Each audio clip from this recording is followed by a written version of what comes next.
Hello everyone, how you guys doing? Hopefully you guys are having a wonderful day, and today we are here with an Adamant Dragon's Guide for Old School RuneScape and my endless adventure to make as many Slayer guides as possible. So hopefully you guys enjoy. If you do, make sure to leave a like, and on top of that, there are plenty of links down below which you can check me out if you'd like to support me further. Would appreciate it greatly, but let's go ahead and get into the guide. So to start, should you kill Adamant Dragons? In my opinion, you should, because it is a really quick task. That is essentially it. It's definitely not worth spending your 30 or 100 points to go ahead and cancel or block it, because there's very few to kill. You'll make a little bit of money. Sure, they won't be too easy to kill, spoiler, but they're worth it. The only requirement is Dragon Slayer 2. Beyond that, if you have Dragon Slayer 2 done, I can assume that you can kill Adamant Dragons with whatever stats you have. Adamant Dragons are weak to magic and stab-based attacks, and their attack style is essentially everything. You can also add fire to that list if you'd like. And as far as their max hits, it is a 29 for their base attacks of melee, range, or mage, and then 50 if you don't have the adequate fire protection. For loot that you could expect to see while you're out and about, a 1 in 1,000 drop rate of dragon limbs, which are about 7 to 800k, a 1 in 320 chance at an elite clue, a 1 in 9,000 chance at a draconic visage, and a 1 in 5,000 chance at a dragon metal slice, which is actually, I think, 45 mil. It seems like they're closer to 50 mil, which is a fun chance at a drop. And then as far as the total GP per kill, 25k is what you can expect. Keep in mind, some of these larger drops are kind of baked into that, so if you're not getting lucky, you won't be getting 25k per kill, of course. For the melee options here, I have a couple choices for you. On the left-hand side, a Zamorakian Hasta is kind of the main priority of the entire gear setup. Beyond that, everything else is listed there. You can check it out, but you are aiming for a stab-based attack option and some good defensive gear along with boosting DPS items. The second setup has the Dragon Hunter Lance. Dragon Hunter items are amazing for Adamant Dragons. You get that DPS boost, so that's going to be ideal. Beyond that, that is basically a max setup. And for the inventory, the first item that I have is Dragon Claws. If you don't have these, you could switch it out for a BGS or a Dragon Warhammer, depending on what you can afford. Those are the main special attack options. Beyond that, an Antidote, also a teleport away with the Ring of Slayer, a Dig Site Pendant to be able to get there, along with Super Extended Anti-Fire and Divine Super Combat. If you're not using an Anti-Dragon Shield, make sure to bring the super version of these potions. If you are using an Anti-Dragon Shield, you can just bring the normal extended version. And then a Divine Super Combat, some prayer potions, and sharks to round out the inventory.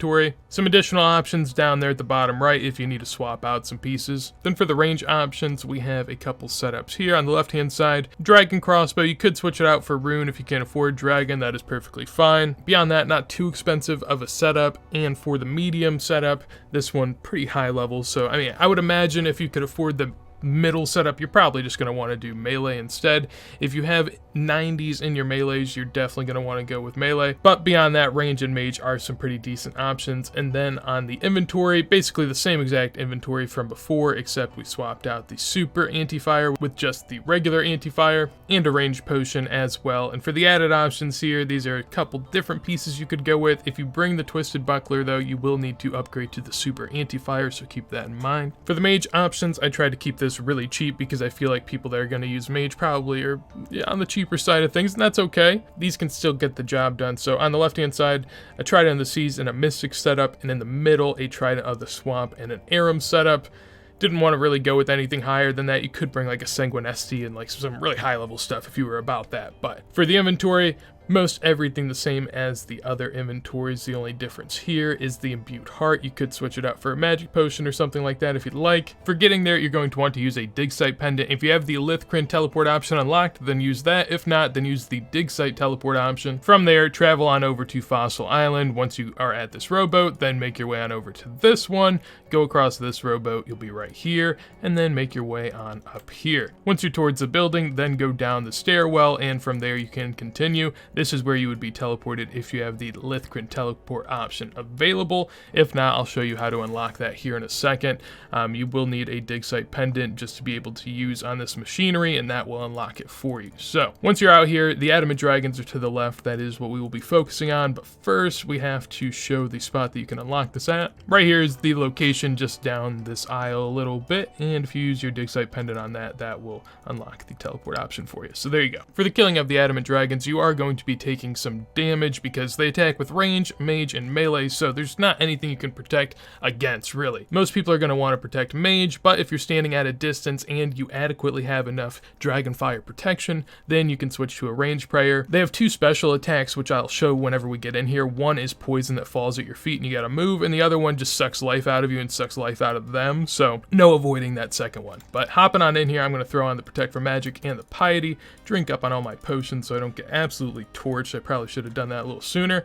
Make sure to drink up on the Antidote early because that poison attack that lands at your feet, if you have this drank, then you won't be getting dealt as much damage through that attack, so that's what you're looking for. Boosting up a little bit more, as you can see, I've only ate 1 piece of food this inventory, so it hasn't been too bad. No special attacks. There it is. That's a little poison, so just move out of its vicinity. It will send out some other ones that could deal damage if you were standing still or in the general area still. Beyond that, though, it's not too hard to kill. I mean, they're actually harder to kill than rune dragons, which doesn't make any sense. That was the blood-based attack that it uses, a lot like the ruby bolts in the game. Basically, it takes health out of itself and you. The only way to mitigate that is to just keep your HP at about 50. They'll take the same percentage of your health either way, so the lower you keep it, the better. However, of course, you want to, balance that with not dying. Beyond that, there's not too much to pay attention to. Their 2 special attacks are, I guess, a little bit worrying, but as long as you're paying attention, your health should be pretty good, and if you keep your prayer points up, you'll be having a good time. Hopefully, you guys enjoyed the Slayer guide. If you did, make sure to leave a like. Anything you want to see from me in the future, anything you want to let me know, feel free to down below as well.